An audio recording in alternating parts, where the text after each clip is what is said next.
የአዲስ አበባ ከተማ አስተዳደር የከተማዋን ነዋሪዎች ህይወት ያሻሻሉ በርካታ ፕሮጀክቶችን ተግባራዊ እያደረገ ይገኛል። ከተማ አስተዳደሩ እነዚህን ፕሮጀክቶች ለማስፈጸም የሚረዳውን ቦታም ለነዋሪዎች ተገቢውን ካሳ በመክፈል ወስዶ ያለማል። ይሁንና በዚህ ሂደት ውስጥ አንዳንድ ከይዞታቸው የሚነሱ ነዋሪዎች ካሳ ሳያገኙ ሲቀር አሊያም በካሳው ላይ ቅሬታ ሲኖራቸው ለከተማ ቦታ ማስለቀቅና የካሳ ጉዳዮች ይግባኝ ሰሚ ጉባኤ ቅሬታቸውን በማቅረብ ፍትህ እንዲያገኙ ሲደረግም ቆይቷል። የመሬት ይዞታ ማስለቀቅና ካሳ ጉዳዮች አቤቱታ ሰሚ ጉባኤ ከይዞታቸው የሚነሱ ነዋሪዎች በሚያቀርቡት አቤቱታና ማሻሻያ በሚሹ ጉዳዮች ዙሪያም ከባለድርሻ አካላት ጋር መክሯል። የከተማ አስተዳደሩ የሚያከናውናቸው የልማት ስራዎች እንዳይስተጓጎሉና ነዋሪውም የሚያነሳውን ቅሬታ ለመፍታት የተቋቋመው የመሬት ይዞታ ማስለቀቅና ካሳ ጉዳዮች አቤቱታ ሰሚ ጉባኤ ለሚቀርቡ ቅሬታዎች በ30 ቀናት ውስጥ ምላሽ እንዲሰጥ በአዋጅ እንደተቀመጠም የጉባኤው ሰብሳቢ አቶ አያሌው መላኩ ይገልጻሉ። የከተማ አስተዳደሩ ሰፊ የሆነ የመልሶ ማልማት ስራ ነው የሚሰራው።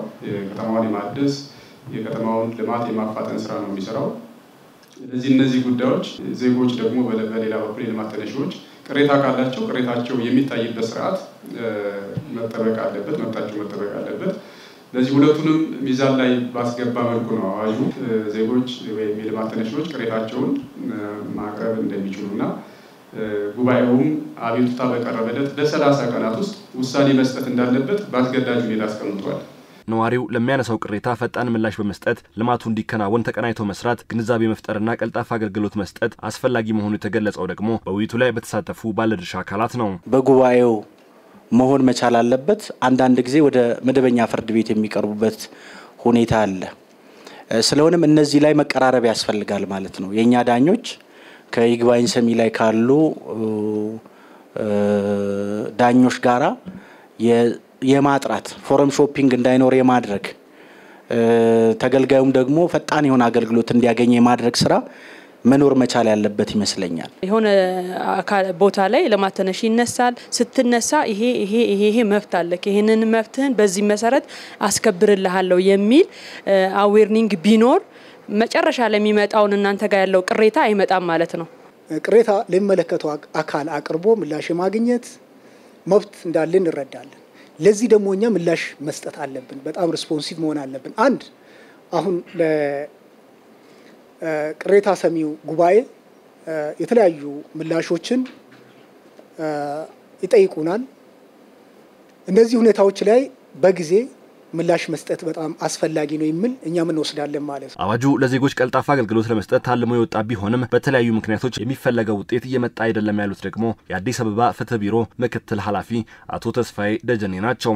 የአዋጁ ዓላማ ፕሮጀክቶች ሳይስተጓጎሉ ወዲያው ወደ ስራ መግባት የሚችልበትን መንገድ ከመፍጠር አንፃር ልማት ተነሽ የሆኑትም ደግሞ የሚመለከታቸውን መብትና ጥቅም በተፋጠነ ጊዜ ውስጥ ይሄንን ብቻ ማየት የሚችል ኤክስፐርቲስ ያሉበት ጉባኤ ቶሎ ማረም ቶሎ ማየት እንዲችል ተብሎ ነው ዲዛይን የተደረገው። በተጨባጭ ካየን ግን ይሄ አይደለም። ፍርድ ቤት ጋር ይሄዳሉ። ፍርድ ቤቶቻችን ስልጣናችን አይደለም ብለው ይዘጋሉ። ዜጎች ገና ተመልሶ ወደ ጉባኤ ይመጣሉ። ሰው የታለመለትን ዓላማ ከግብ አልመታም ማለት ነው። ይሄን ለማስተካከል ሁላችንም ልንሰራበት የሚገባ መሆኑን መገንዘብ መቻል አለብን። ባለፉት የለውጥ ዓመታት ከይዞታ ጋር በተገናኘ የሚነሱ ጥያቄዎችን በተሻለ መንገድ መፍታት መቻሉን ያነሱት የአዲስ አበባ ከተማ ምክር ቤት የመንግስት ተጠሪ አቶ ማሹ ኦላና ከቅሬታ አፈታት ጋር በተገናኘም ከተማ አስተዳደሩ የተለያዩ አሰራሮችን አበጅቶ ወደ ስራ ማስገባቱን ተናግረዋል። ከለውጡ ወዲህ የከተማ አስተዳደሩ በዚህ ጉዳይ ላይ መሰረታዊ የሆነ ሺፍት አምጥቷል። በቂና ተመጣጣኝ የሆነ ህጉ በሚፈቅደው መንገድ ካሳውን ከፍሎ በዛ ልክ መዳኘት ጀምሯል።